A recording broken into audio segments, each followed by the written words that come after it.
लहानपणापासूनच्या मैत्रिणीचा जिवलग मित्राने खून का केला?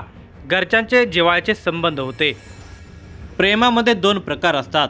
एकामध्ये जोडीदारावर इतके प्रेम असते की तिला आवडते ते आवडून घेण्याचा जोडीदार प्रयत्न करतो. यामध्ये जोडीदाराला स्वातंत्र्य असते.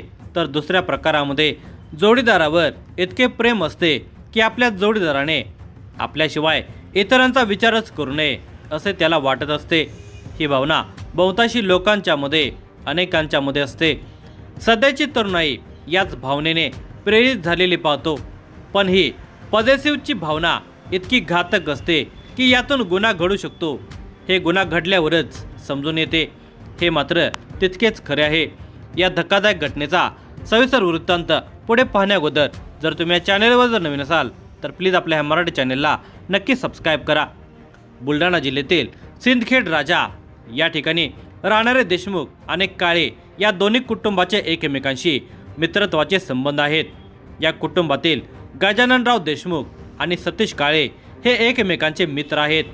या दोघांची किशोरवयीन मुलेही एकमेकांना ओळखत असून त्यांच्यामध्येही मित्रत्वाचे संबंध आहेत. दोन्ही कुटुंबे सुखवस्तू असून एकमेकांशी घरोब्याचे संबंध आहेत.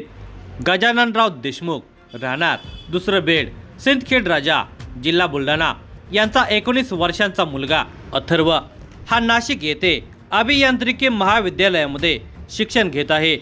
त्याच्याजवळ स्वतःची डस्टर कार आहे. तर सतीश काळे यांची मुलगी संस्कृती ही 16 वर्षांची आहे.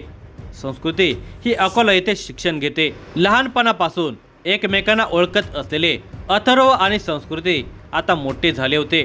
त्यांनी तारुण्यामध्ये प्रवेश केलेला होता. दोघांच्याही मनामध्ये आता एकमेकांविषयी आकर्षण निर्माण झाले होते. दोन्ही घरे तोला मोलाची असल्याने आपल्या प्रेमामध्ये आडकाठी येणार नाही याची त्यांना खात्री होती. म्हणून त्यांनी आपली मैत्री प्रेमामध्ये रूपांतरित केली. एकमेकांच्यापासून दूर राहून शिक्षण घेत असले तरी त्यांचा एकमेकांशी फोनवरून संपर्क होत असे. अधूनमधून सुट्टीच्या दिवशी सिंदखेड राजा येथे गेल्यावर ते एकमेकांच्या भेटीगाठी घेत असत. या प्रेम भावनेने अथर्वाच्या मनामध्ये पॉझिटिव्हची भावना जोर धरू लागलेली होती. संस्कृती ही फक्त आपलीच आहे आणि तिने आपल्याशिवाय इतरांचा विचार करू नये असे तिला वाटत होते.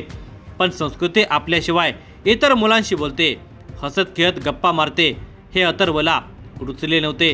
त्याच्या मनामध्ये तिच्याविषयी भावना इतकी तीव्र झाली होती की त्याने अकोला येथे शिक्षण घेत असलेल्या संस्कृतीला याचा जाब विचारण्यासाठी बुलढाणा येथे बोलावून घेतले. ती येण्यास तयार झाली.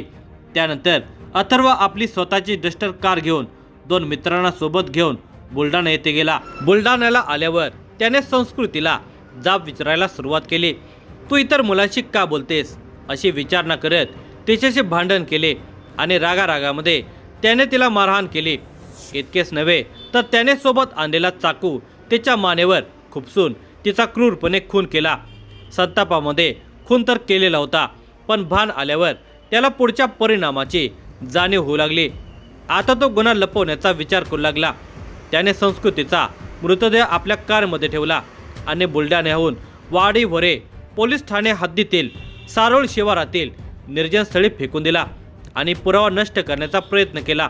वाडी वरे पोलीस ठाणे हद्दीतील सारोळ शिवारामध्ये सुधाकर बडगुजर यांचा RMC प्लांट आहे. या प्लांटवर प्रथमेश सुनील जाधव वय वर्षे 22 हे सुपरवायझर म्हणून काम पाहतात.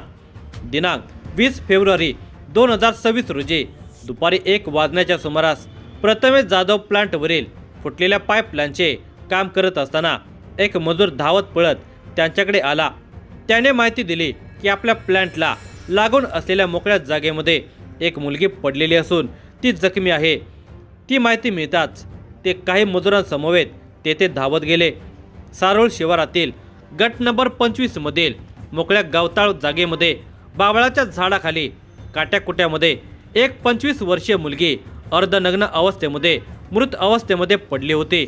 तिच्या अंगावर काळ्या रंगाचा फुलबाईचा टॉप आणि फिकट निळ्या रंगाची जीन्स पॅन्ट आणि एका पायामध्ये सफेद स्पोर्ट शूज घातलेला होता.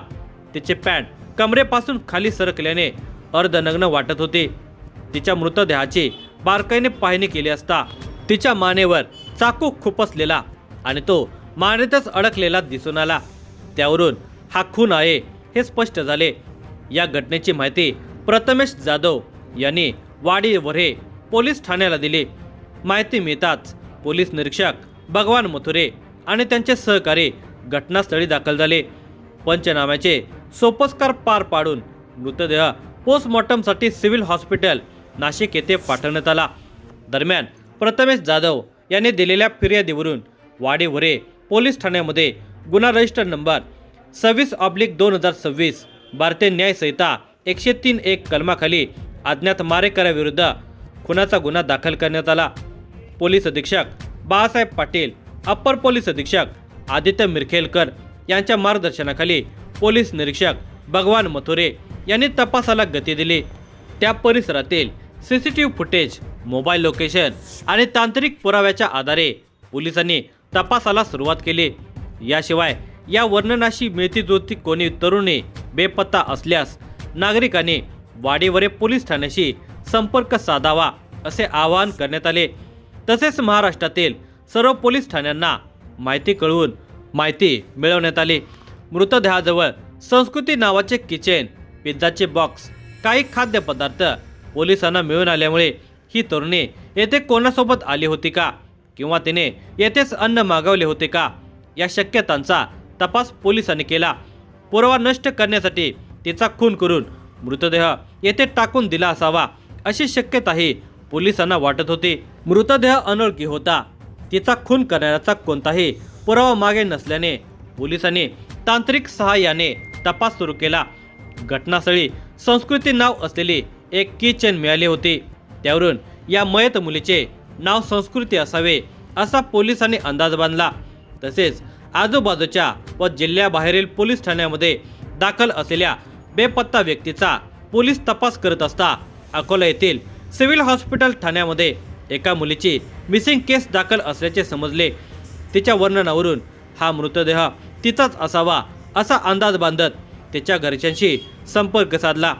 तेव्हा तो मृतदेह आपली मुलगी संस्कृतीचा असल्याचे तिचे वडील सतीश काळे यांनी ओळखले। ओळख पटल्यानंतर तपासाला वेग आला आणि पोलीस अथर्व देशमुख पर्यंत येऊन पोहोचले। पोलीस तपास करत असताना संस्कृतीच्या ओळखीतील देशमुख कुटुंबातील अथर्ववर संशय व्यक्त करण्यात आला। त्याची माहिती घेण्यात आली असता तो ठिकाणावर नसल्याचे दिसून आले। पोलिसांनी त्याचा शोध सुरू केला असता तो सिन्नर, कोपरगाव व नाशिक शहरामध्ये फिरत असल्याची माहिती पोलिसांना मिळाली। वाडी वऱ्हे पोलिसांनी नाशिकच्या सातपूर पोलीस ठाण्याशी संपर्क साधून ही माहिती दिली। सातपूर पोलिसांनी त्याच्या राहत्या ठिकाणी धाव घेतली असता तो पसार झालेला होता। मोबाईल लोकेशनच्या आधारे तो सिन्नर परिसरात असल्याचे निष्पन्न झाले। एक पथक त्याच्या मागावर होते। काही वेळाने तो द्वारका, नाशिक परिसरामध्ये असल्याची माहिती मिळाल्यावर सातपूर पोलिसांनी भद्रकाली पोलिसांना खबर दिली। वाडी वऱ्हे पोलीस व भद्रकाली पोलीस द्वारकाजवळ दाखल झाले। अथर्व कॅब बुक करून छत्रपती संभाजीनगर मार्गे बुलढाण्याला पळून जाण्याच्या तयारीत असताना भद्रकाली, सातपूर व वाडी वऱ्हे पोलिसांनी त्याला द्वारका परिसरातून ताब्यात घेतले। त्यानंतर त्याने दिलेल्या माहितीवरून त्याला मदत करणारा त्याचा मित्र देवानंद सानप यालाही अटक करण्यात आली। दोघांना वाडी वऱ्हे पोलिसांच्या ताब्यात देण्यात आले।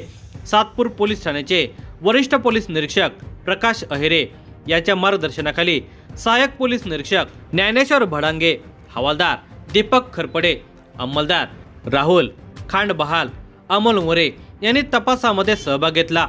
या थरारक हत्याकांडामुळे नाशिक शहरासह बुलढाणा आणि अकोला शहरही हादरून गेले होते। केवळ दुसऱ्या मुलाशी बोलते या कारणातून अथर्वने रागाच्या भरामध्ये हे भयानक कृत्य केले होते। घटनेतील संशयित अथर्व गजानन देशमुख, वय वर्ष 19, राहणार दुसरं बेड, तालुका सिंदखेड राजा, जिल्हा बुलढाणा, तसेच सुमित देवानंद सानप, वय वर्ष 19, राहणार भूमराळा, तालुका लोणार, जिल्हा बुलढाणा यांना अटक केली असून आणखी कोणी यामध्ये सहभागी आहे का याचा शोध पोलीस घेत आहेत।